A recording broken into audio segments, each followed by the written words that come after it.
You feel it before you name it. That flicker of tension when she laughs a little too long at your joke. The way her wedding ring catches the light when she tucks her hair behind her ear. A flash of gold, a silent warning.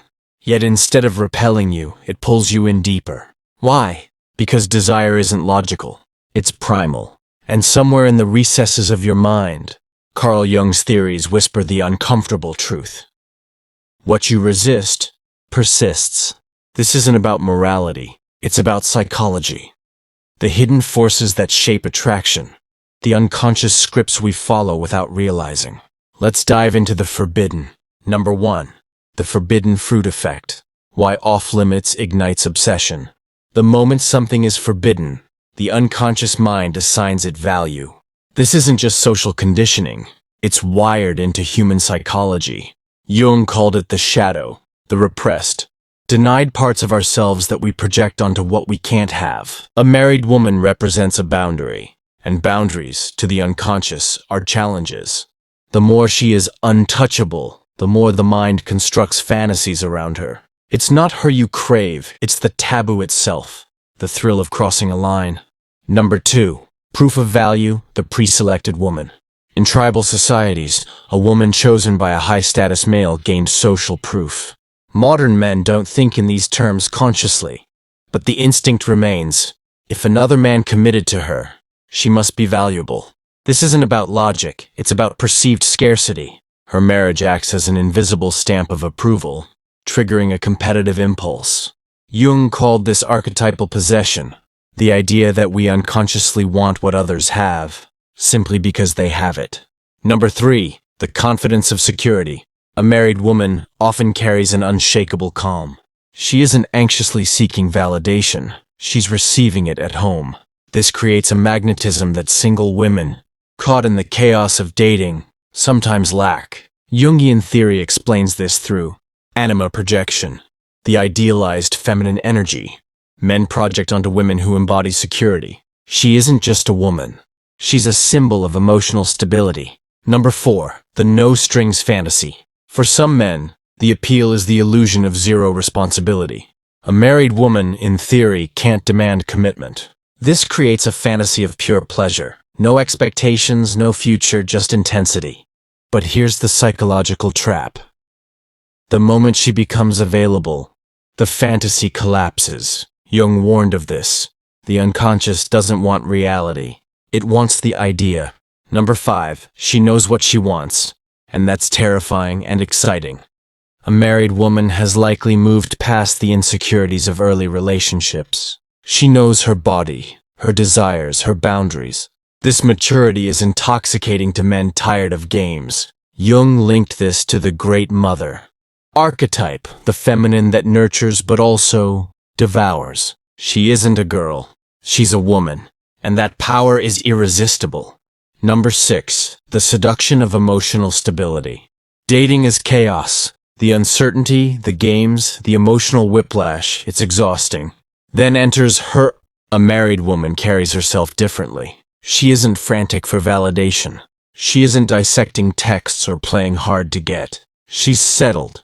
And that calm is a siren call to men drowning in the turbulence of modern romance. Jung called this the anima, the unconscious feminine ideal within a man's psyche. When he encounters a woman who embodies emotional maturity, it resonates like a struck chord. She isn't just attractive, she feels like home.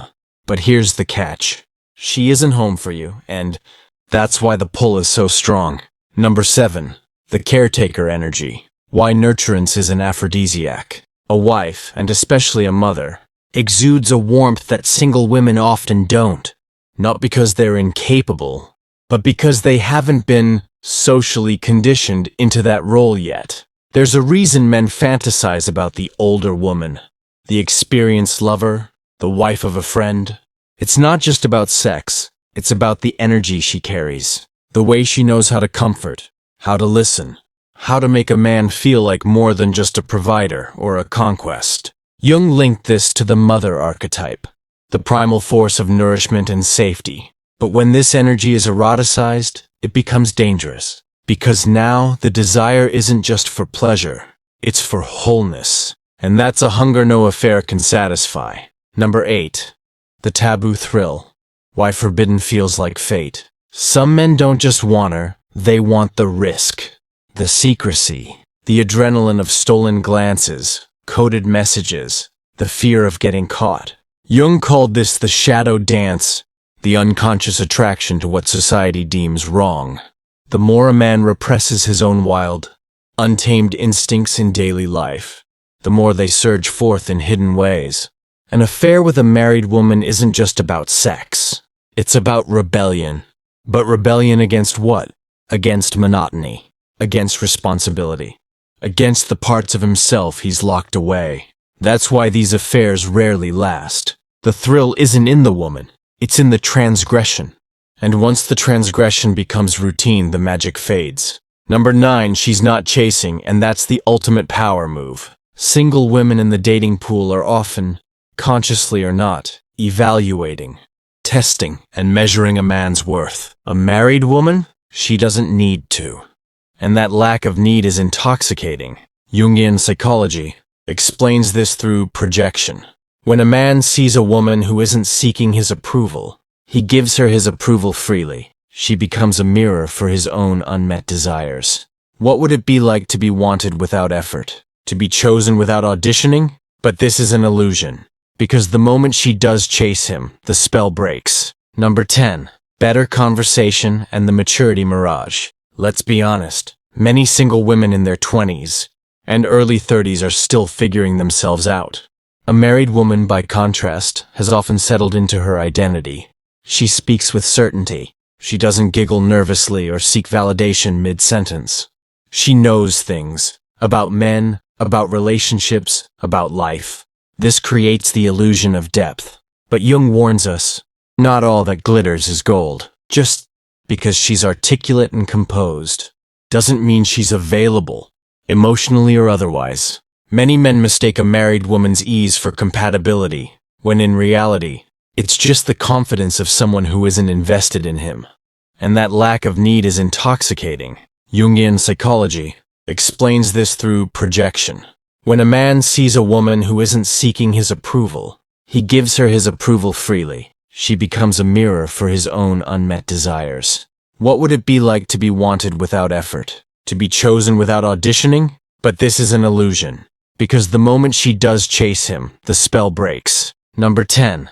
Better conversation and the maturity mirage. Let's be honest, many single women in their 20s and early 30s are still figuring themselves out. A married woman, by contrast, has often settled into her identity. She speaks with certainty. She doesn't giggle nervously or seek validation mid-sentence. She knows things about men, about relationships, about life. This creates the illusion of depth. But Jung warns us, not all that glitters is gold. Just because she's articulate and composed doesn't mean she's available, emotionally or otherwise. Many men mistake a married woman's ease for compatibility, when in reality, it's just the confidence of someone who isn't invested in him. Number 11. The fixer fantasy. Why some men want to rescue her. There's a particular kind of man who doesn't just desire a married woman, he wants to liberate her. In his mind, her marriage is a cage. Maybe her husband doesn't appreciate her. Maybe their passion has faded. Maybe she's settled. And he, the new man, is the one who can reignite her fire. Jung called this the hero archetype, the deep-seated male fantasy of being the one who awakens a woman from her slumber. It's not just about sex. It's about purpose. He isn't just a lover. He's a savior. But here's the brutal truth. Most married women aren't trapped. And if they are, they don't need a knight. They need a therapist. This fantasy says more about the man than the woman. It reveals his own unconscious need to feel necessary, to be the exception, the one who sees her when no one else does. But what happens when she's finally free? Often the fantasy crumbles, because the thrill wasn't in having her, it was in the pursuit. The danger, the illicit. Once she's available, the magic evaporates. Number 12. Sexual confidence, the ultimate aphrodisiac. Single women can be self-conscious, hesitant, still discovering their desires. A married woman? She's done the homework. She knows her body. She knows what she likes. She isn't shy about asking for it. This confidence is catnip to men tired of guessing games. There's no awkwardness. No performative innocence. Just raw, unfiltered pleasure. Jung connected this to the anima, the inner feminine that craves both creation and destruction. A sexually assured woman embodies both. She isn't just a lover, she's a force. But beware, this confidence isn't for you. It was earned in another man's bed, and that knowledge, whether admitted or not, fuels both the attraction and the inevitable resentment. Number 13. Less ego conflict, the relief of not being needed. Single women often, consciously or not, pressure men to prove themselves as providers, as partners, as lovers. A married woman doesn't. She already has a home, a life, a man. This creates a perverse sense of freedom. With her, there's no pressure to commit, to impress, to plan a future. It's just now.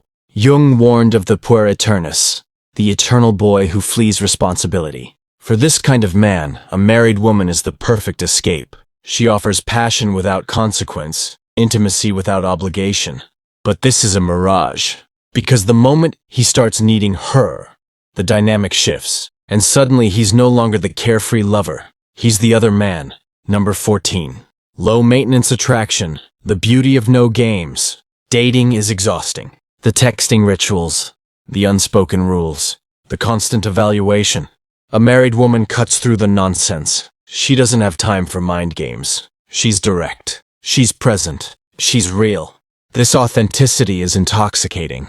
It feels like a respite from the performative nature of modern romance. But Jung would ask, why does authenticity only seem possible in secrecy? The answer is uncomfortable. Because the constraints of the affair create the illusion of freedom.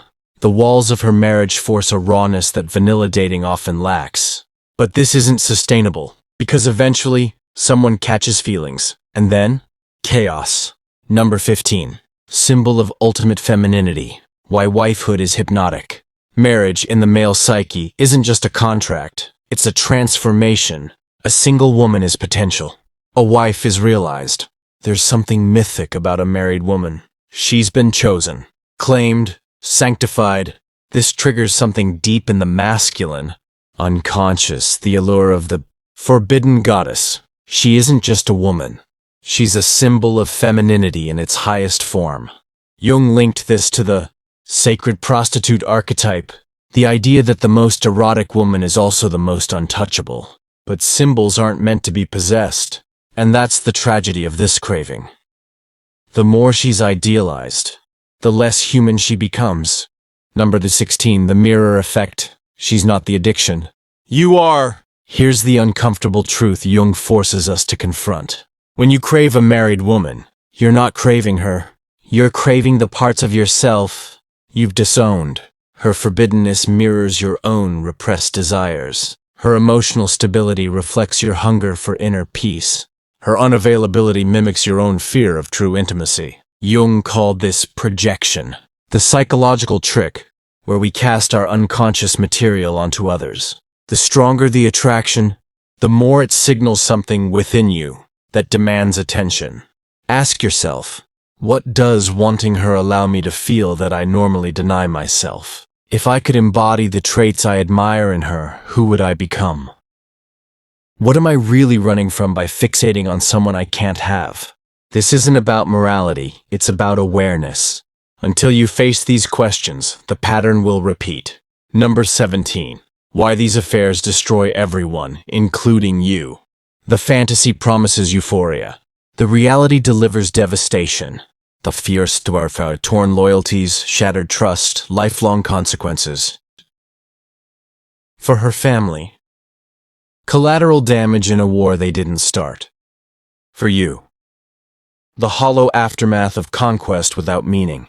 Jung warned that unconscious impulses, when acted out blindly, create suffering. The married woman isn't a prize. She's a human being. And the moment the illusion cracks, you're left with 3 brutal truths. 1. You were never the hero, just another actor in her story. 2. The thrill was in the chase, not the capture. 3. Now you must live with the man you've become. Number 18. The withdrawal. when the fantasy fades. Every addiction has a crash. Forbidden desire is no different. When the secrecy loses its edge, when the texts stop giving you that rush, when you realize she's just another person with flaws and baggage, that's when the real pain begins. Jungian therapy calls this the confrontation with the shadow, the moment you must face, the emptiness you tried to fill with adrenaline, the parts of yourself you avoided by obsessing over her, the life you neglected while playing this dangerous game. This isn't failure. It's initiation. The psyche always self-corrects. The question is, will you listen? Number 9. Transforming the craving, alchemy of desire.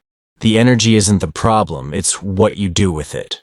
This same intensity could fuel artistic creation, drive professional mastery, deepen your capacity for real love.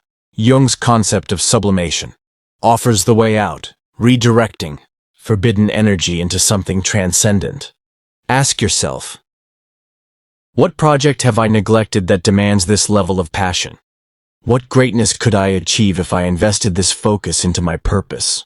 Who might I become if I loved something beyond my own gratification? Number 20. The antidote, sacred masculinity. The cure for toxic desire isn't repression, it's evolution. Jung's vision of mature masculinity requires courage to want more than cheap thrills. Discipline is to channel lust into life force.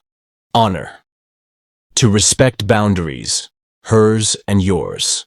This isn't about denying your nature, it's about transcending it. The man who masters this becomes irresistible in the deepest sense, not because he takes what isn't his, but because he creates what couldn't exist without him.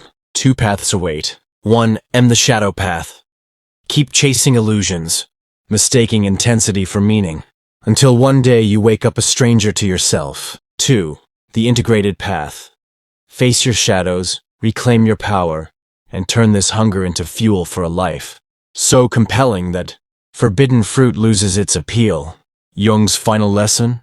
What you can't resist outwardly reflects what you haven't resolved inwardly. The married woman was never the destination, just a signpost pointing you back to yourself. Now the question remains, will you keep staring at the sign, or follow where it's leading you?